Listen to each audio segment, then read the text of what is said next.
देखिए, एक बात बहुत साफ है, सरकार की तरफ से एक मैसेज दिया जा रहा है कि अगर आप गैंग रेप भी करेंगे, आप लोग हत्या भी करेंगे, तो 14 साल के बाद रेमिशन पे हम आपको बाहर छोड़ देंगे, जो हमने बिल्किस बानो के केस में देखा। और साथ ही में अगर आप सिर्फ अपने विचार रखने के लिए जाएंगे, अगर कोई क्राइम हुआ है आप उसके बारे में बात करने के लिए जाएंगे, अपनी सॉलिडारिटी एक्सप्रेस करने एक विक्टिम के पास जाएंगे।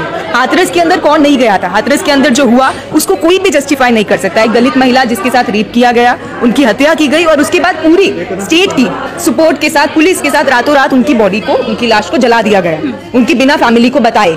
इस बात पे बहुत सारे hundreds of journalist also went to Hathras, सब लोग वहां गए, बहुत सारे लोगों ने इस बारे में बात की, बहुत सारे पॉलिटिकल पार्टीज के लोग भी गए, वो फैमिली से मिले। अब जब उसमें सिद्दीक कपान, अतिकुर रहमान और बाकी उनके अन्य साथी जो CFI से थे, और सिद्दीक कपान जर्नलिस्ट हैं, केरला के जर्नलिस्ट हैं, वो जब जा रहे हैं गाड़ी में, उन्हीं की गाड़ी को रोककर उत्तर प्रदेश पुलिस ये कहती है कि उनके जो पैम्फलेट्स हैं, जो CFI के पैम्फलेट्स हैं, और जितने स्टूडेंट ऑर्गेनाइजेशन है, बहुत कॉमन प्रैक्टिस है कि आप अपने पर्चे बांटते हैं, आप अपने थॉट्स के बारे में लोगों को बताते हैं।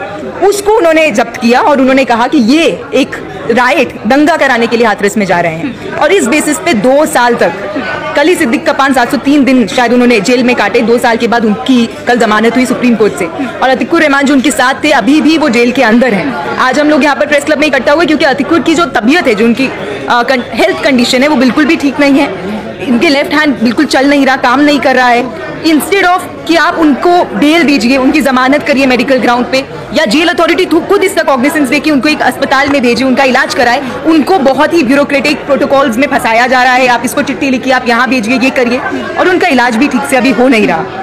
पिछले साल ही उनको कुछ टाइम के लिए छोड़ा गया था, जब उन्होंने एम्स में वो भर्ती हुए थे, अपना इलाज कराया था। तो ये गंभीर मामला है। और दूसरा मामला ये साफ है कि इस देश के अंदर अगर आप मुसलमान हैं और आपका क्राइम कुछ नहीं है, तब भी हम आपको गिरफ्तार करके 2 साल के लिए, 3 साल के लिए हम आपको जेल में रख सकते हैं। सिद्दीक कपान के केस में कल सुप्रीम कोर्ट ने 2 सवाल स्पष्ट पूछे कि क्या विक्टिम के साथ सॉलिडारिटी एक्सप्रेस करना गलत है और क्या इनके पास फ्रीडम ऑफ एक्सप्रेशन नहीं है। लेकिन 2 साल लग गए ना, जेल में 2 साल उनको लगे, तब बेल मिला।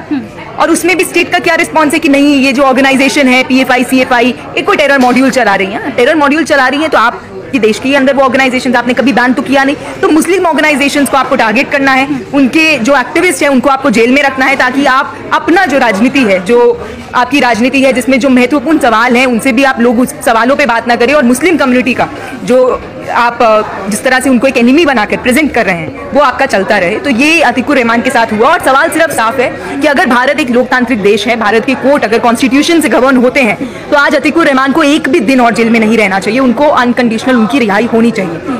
और अगर लोकतांत्रिक देश है तो वो इस बात को करेगा।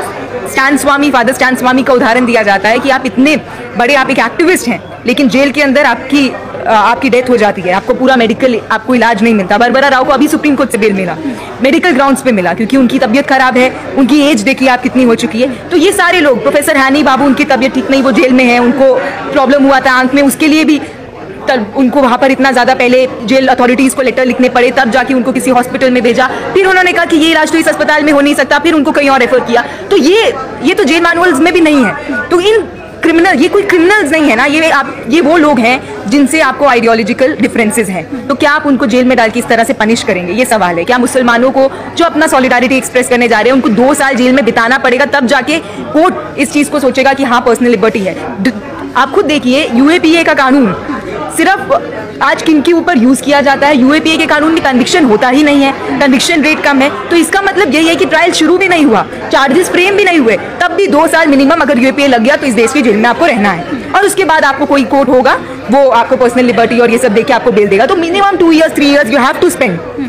तो क्या ये लोकतांत्रिक देश में ये कानून जस्टिफाइड है, या इस कानून का यूज जस्टिफाइड है? यूज और कानून दोनों ही अनजस्टिफाइड है। तो UAPA को भी जाना चाहिए। सिद्दीक कपान का बेल कल हुआ, ये बहुत वेलकमिंग है। और इसी के साथ हमें उम्मीद है कि अतिकुर रहमान को भी रिहा किया जाए। जैसे मैंने पहले कहा, एक और दिन अगर अतिकुर रहमान अभी इस कंडीशन में जेल में बिता रहे हैं, तो वो इस देश के लोकतंत्र के ऊपर एक बड़ा सवाल है।